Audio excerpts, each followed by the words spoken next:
be better. Okay, so I'm going to start with some work that I've been doing for the last 20 years, which I've put together as a tool to help font developers test their fonts to make sure that they work correctly for Indian and Indo-Chinese languages. So I'll start with that first. I've got about 2 years of content to talk about. I'll try and finish it in 20 minutes. So the process is very simple. We start sketching fonts and then drawing them on an app that you're familiar with. Could be Glyphs, could be Font Lab, or any other font drawing application that you do. And then after that, for Indian languages or languages of this region, there's one other process that is to add the shaping rules for them to work correctly, for them to position matras and everything else correctly, or reorder glyphs correctly.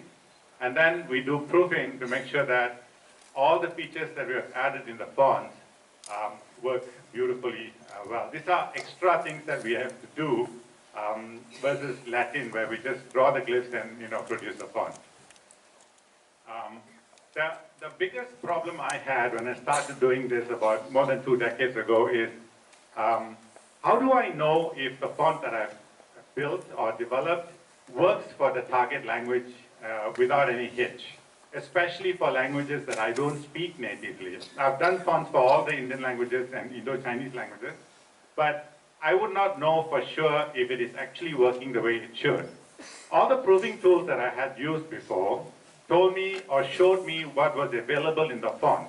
It says, oh, this font has this conjunct form, this font has this matra positions, this font substitutes the E matras according to it. But it doesn't tell me if it has all the characters or formations or rules or conjuncts that are required to render a Devanagari font correctly for Hindi, example, or for Marathi, or for Nepali. I don't know, So I only know what the font has, but I don't know if it has all that is required. So I built a tool. I started building little tools over the last 20 years or so, in fact about 25 years. And I put together all this into a single tool called Hibiscus. Why the name Hibiscus? A lot of reasons. One simple reason is it's the national flag of my country, Malaysia. So it's a free tool. Anyone who has a Mac can download this for free.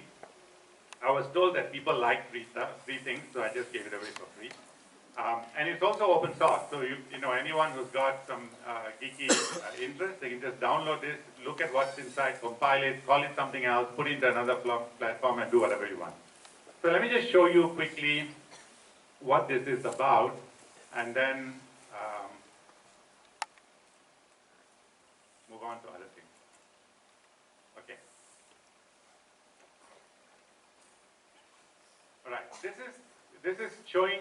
This is a font that I'm almost done, but I want to show you the workings of it. This font is called Amble, which I used for the workshop yesterday.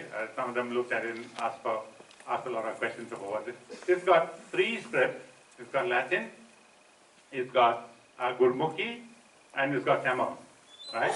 Now I want to see if this font renders all of Gurmukhi glyphs as required to write Punjabi. So I have this thing called cluster tab, and I can choose the Gurmukhi script and choose the default language, which is, Gurmukhi is probably just used only to write Punjabi, so that's the default language. And then it lists all the vowels that are required. So it looks like all the vowels are in there. I can choose consonants and see if it has got all the required consonants. These are not just what's in the font, this is what is required for in a Gurmukhi font.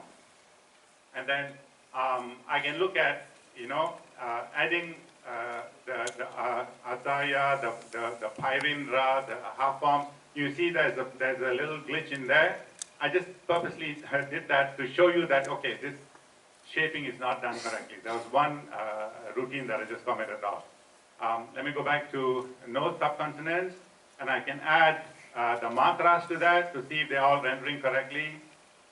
The below base forms, whether they are positioning right in the middle, or the virama to see if it is positioned correctly.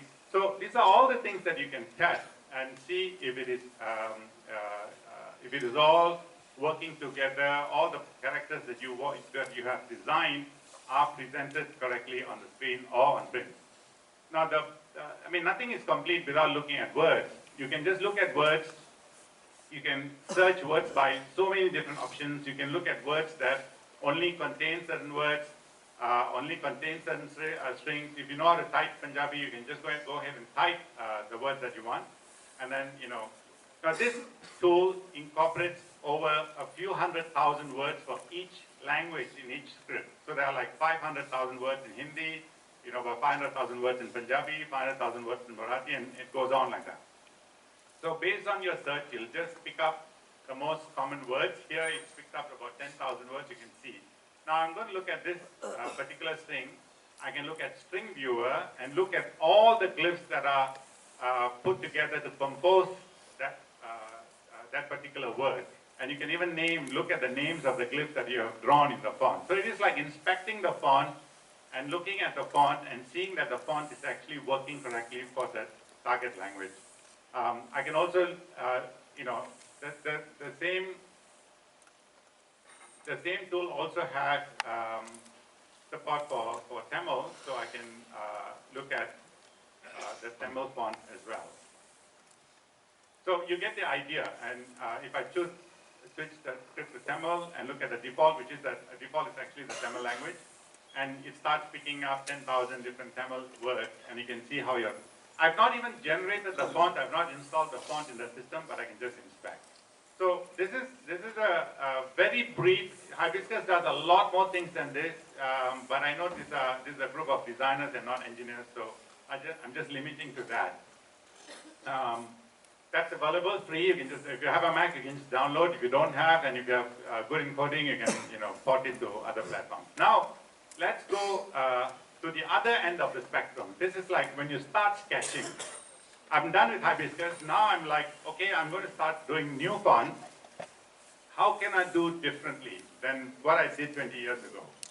So one of the first things I look at is, how is the text written? How the script in each language is written. But before I do that, you see, if I do an English font, if I do a font for Latin, these are the 4 simple things I will do. I sketch, I draw that. Probably I sketch and draw just about that 5 letters that you see on the screen. With that, I can get the language of the typeface or the texture of the typeface, and then I go on to build the other letters. And then I proof, and then I ship the font. But if I do Indian languages, I have one other step, which is shaping. I have to make sure that the matras are behaving correctly, the conjuncts are being formed correctly, and all that stuff. How can I skip this? I don't want shaping. I want shaping to be built into Sketch. This is the engineer in me, because I don't want, just because I'm doing an Indian script, I don't want to do an extra step and do all these complexities. I have this beautiful idea, like all my students who attend the workshop yesterday, they came up with fantastic ideas. And the process of transferring those ideas into a font is very daunting because of all these complexities involved in the shaping process. So I want to try and eliminate shaping as much as possible and go through the same process as we do for Latin. Now, how do I do that? For example, here you have the conjunct on top, and then you have another conjunct with an E matra below. All these are not possible without shaping logic. Just because you have drawn these letters beautifully in your font, it doesn't mean it's going to work. You have to add some logic. And we are, as designers, we don't want to work with, we don't want to deal with all this logic. How do I do that? I think it's best that I show you a demo.